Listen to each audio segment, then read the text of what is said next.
양주열구 김한장 의원입니다. 최순실 씨가 지난 3년, 4년 청와대를 들락날락했습니다. 경호실은 알 수도 있고 모른 척 할 수도 있고 부속실 3인방 특히 안봉건 비서관 등이 실어 날른 거 아닙니까? 그런데 경호 규칙을 이야기하고 완벽한 보안을 했고 이렇게 이야기를 하니까 이야기가 안 되는 겁니다. 그래서 말할 수 없다. 그리고 아니다. 그것만 분명하게 해 나가면 됩니다. 앞으로 또 우리 국조 오늘 끝나는 거 아닙니다. 청문회 또 할 거고 또 특검도 있습니다. 여러분들은 대한민국에 충성하는 경호실 직원이지 또 비서실 직원이지 최순실에 충성하는 그런 직원이 아니지 않습니까? 지금 국정농단을 이야기하고 있는 것입니다. 그리고 의무실장 아까 어디 갔어요? 그 말씀 맞아요. 관저에서 대통령이 바깥에서 의료진 데리고 와가지고 안방에서든 아니면 파우더룸이서든 또 다른 방에서 진료를 하면 의무실장을 알 수 없어요. 또 그 말로 책임이 면탈되는 건 아닙니다. 왜냐? 청와대의 공식 의료 시스템이 붕괴됐기 때문에 그렇습니다. 의무실장은 대통령의 건강에 대해서 무한 책임을 지는 직위에 있는 사람입니다. 밖에서 자문이 또 김영재 이런 사람들이 최순실 손잡고 들어와가지고 진료행위를 했다는 사실이 앞으로 밝혀질 겁니다. 또 이미 보도가 나와 있습니다. 또 진술도 나와 있습니다. 어떻게 책임지려고 그런 이야기를 하십니까? 그래서 이 부분에서는 모르겠습니다. 모범 답안 좋습니다.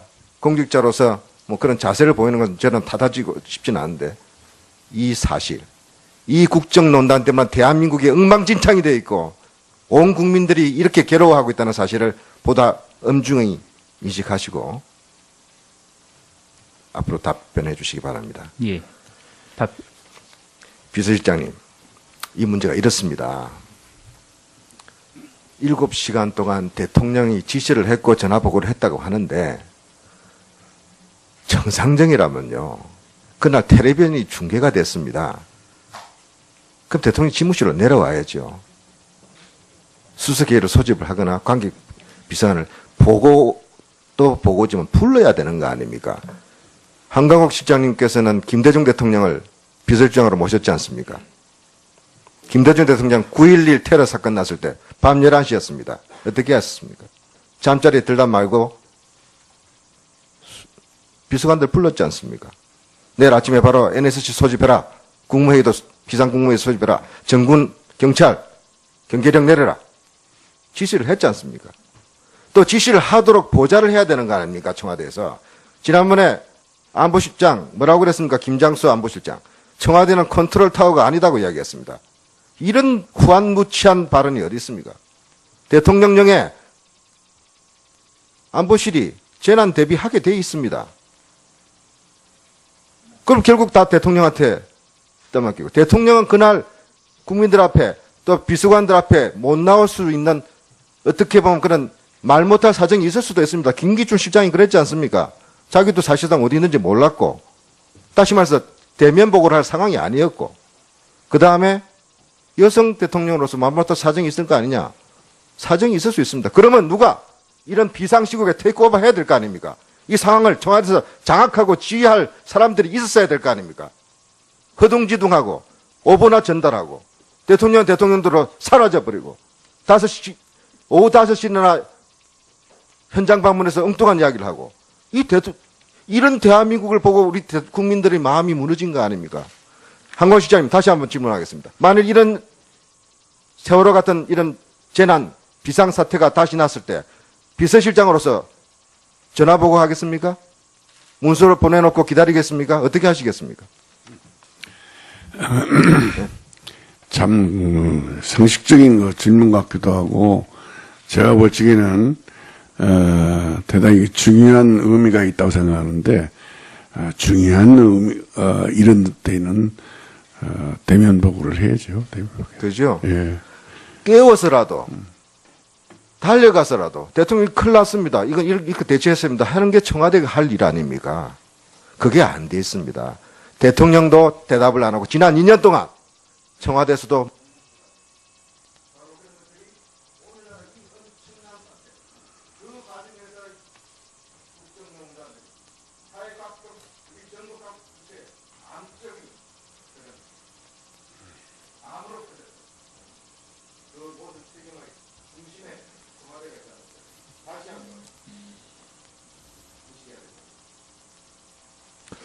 예, 김한정 의원님 수고하셨습니다. 다음은 새누리당 이종구 의원님 질의하십시오. 예, 이준식 교육부 장관께 예. 드리겠습니다. 지금 그 정유라의 그 이화여대 체육과학부 입학 및 학사 관리에 관련해가지고 감사를 하셨잖아요. 예, 그렇습니다. 근데 이제 감사 이 보고서를 보면은 교원들이 부정 입학 등을 저지른 동기가 무엇인가 그것에 대해서 좀 클리어하게 예. 답변이 안 나와 있는 것 같아요. 저희가, 말씀해 그 부분에 대해서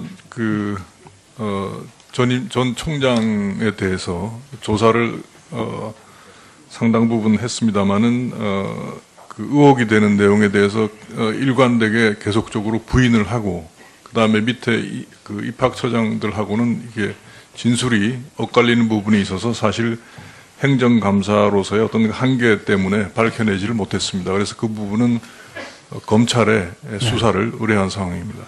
그 검찰에는 아직 그 수사를 받으러 가지 않았나요? 특검으로 가는 겁니까? 그럼 또? 지금 제가 듣기로는 이제 착수는 한 상태인데 바로 특검으로 넘어간다는 얘기를 들었습니다. 그럼 이런 과정에서 그 최순실 등 또 청와대 예. 이런 데에서 외부의 개입이 있었는지 없었는지 이러한 것도 전부 수사 대상이지 교육부 감사로서는 찾아낼 수가 없다. 그런 얘기입니까? 예, 저희 감사의 한계라고 말씀드리겠습니다.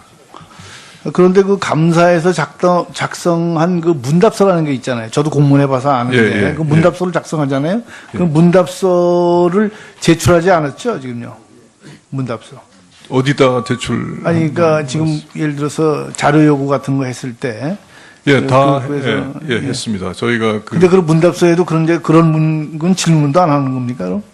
그런 것들을 질문을 다 했지만 질문했는데 뭐 했지만 그런 거 전혀 동기를 찾아낼 수는 없다. 그 상관없는 일이었다는 답변만 받았기 때문에 저희가 그거를 확인할 수가 없었습니다. 그 제가 이제 이 사건을 보면서 많은 분들이 교육이라는 것이 한때는 대한민국의 어떻게 보면 희망이었는데 요새는 오히려 고통이 되고 오죽하면은 뭐 국민들이 출산 파업이라고 그럴까요? 애도 안 낳고 뭐 이렇습니다. 더군다나 지금 저는 그 개인적으로 이 김영란법이 우리나라의 그 부패를 잠재우는데 뭐 실패하고 있다. 반창고에 불과하고 실질적으로 우리나라 부패의 근원은 사교육에 있다. 제가 늘 그런 얘기를 합니다. 우리나라 그 어머니들이 말이죠. 영어도 가르치고 수영도 가르치고 뭐 태권도도 가르치고 이렇게 해야 되니까 어머니들이 남편을 닭다리를 하는 거예요. 돈 가져오라고. 그러니 부패가 근절될 수가 없어요. 남편들이 나가서 박봉에 쥐꼬리만한 봉급에 어떻게 그걸 감당을 하냐 이거예요. 그 부패의 근원이 사교육에 있다. 지금 차제에 이번 사건을 계기로 교육부가 정말 대어각성해서 뭔가 한국 교육의 미래를 위해서 무슨 개혁 안을 내놔야 돼요, 이번에. 예, 그래서 교육 현장이 이제 뭐 서서히 뭐 변화하는 조짐은 저희가 감지를 하고 있습니다. 그래서 지금 현재까지의 우리 교육이 대학 입시 위주 문제풀이에서 정답을 찾는 교육으로만 진행이 되어 왔기 때문에 사교육이 문제가 됐습니다만은 앞으로는 이제 4차 산업혁명 시대를 맞이해서 학생들이 그러한 그 단순한 지식 습득보다는 창의성 그다음에 이제 그 인문학적인 어떤 그런 통찰력을 길러줌으로 인해서 각자의 자기가 가지고 있는 잠재력을 끄집어낼 수 있는 그런 교육이 이루어질 수 있도록 노력을 하고 있습니다. 그래서 지금 요번에 그 돈도 실력이야. 니네 부모를 원망해. 이 말이 모든 우리 중고등학생들까지 지금 촛불을 드는 거 아닙니까? 그러니까 이거에 대해서 그 장관께서 정말 중심을 잡고 해결을 해야 된다. 근데 그 해결의 방법은 역시 교육의 불평등, 격차 해소 그렇습니다. 이런 것에 도와야 됩니다. 예, 예. 예. 그러한 부분에 대해서 좀 물론 저 예결에서도 여러 번 답변하시고 그러셨는데 예. 하여튼 뭔가 마스터 플랜을 만들어 가지고 국민들에게 확실하게 제시를 하세요. 차제. 네, 알겠습니다. 그래서 학부모님들의 의식 구조의 변화도 또 굉장히 중요한 부분이라고 생각을 하고 있습니다. 예, 이종구 의원님 수고하셨습니다. 다음은 추가 질의 마지막 의원입니다. 국민의당 이용주 의원님 질의하십시오. 예, 국민의당 이용주 의원입니다. 예, 비서실장님 묻겠습니다. 저는 이 국조를 통해서 청와대가 대통령이 실패한 게 아니라 그를 보좌하고 했던 청와대 보좌진의 철저한 실패가 뒷받침되고 있었다. 이렇게 생각을 합니다. 이번 국조 임함에서도 청와대에서는 아무런 자료 제출하지 않고 있습니다. 협조하지 않고 있어요. 진실을 감추고 있는 겁니다.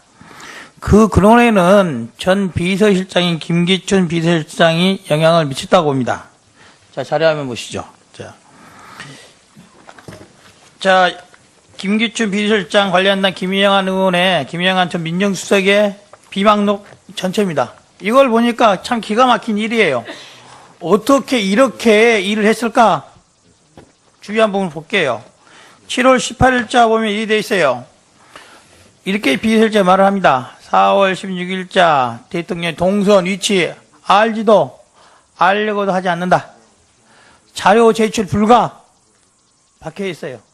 뭔 말입니까? 비서실장이 청와대 이 4월 16일자 관련해서 어떠한 자료도 제출할 수 없다라고 비서실장이 지시를 하고 있는 겁니다. 그 이후로 비서실, 경호실, 안보실 이 자료를 꽁꽁 숨기고 있는 거예요. 혹시 모르겠어요. 또 혹시 지워버릴 수도 있었다고 생각을 합니다. 그 당시에 CCTV 내라고 하는데 안 내고 있는 게, 못 내고 있는 게 혹시 자료를 삭제해서 그러지 않을까 우려까지 들고 있는 거예요. 이러한 전임 비서실장의 행동이 옳다고 생각하십니까?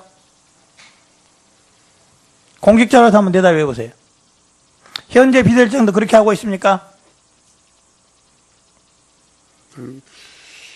제가 볼 때는 그분이 하고 있는지 안 하고 있는지 우선 그게 이제 의문스럽고요.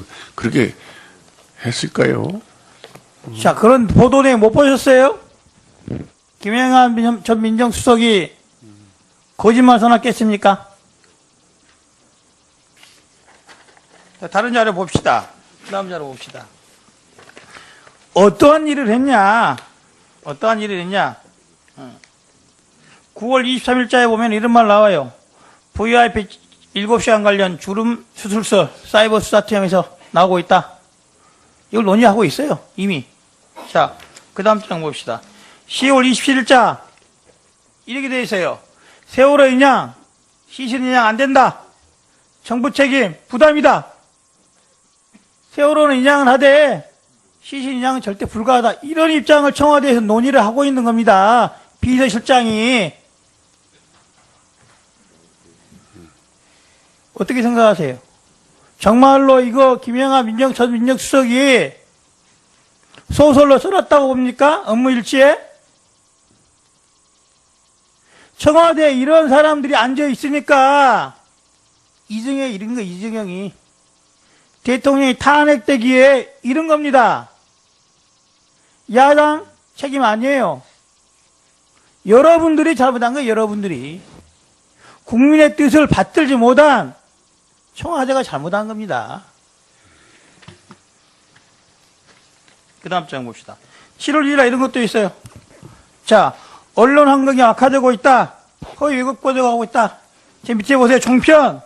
상ing항 불이익을 줘야 된다.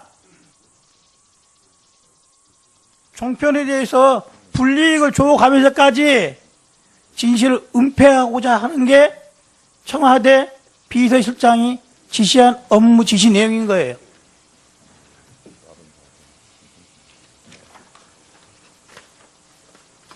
자, 그 다음 장 봅시다.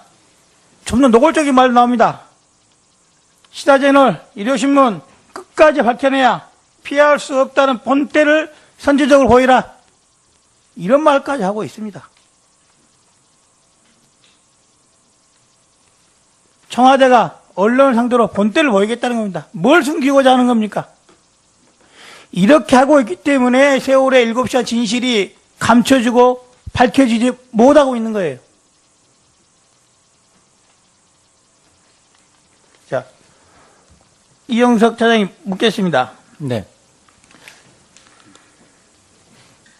관저 관련된 CCTV들이 있지 않습니까?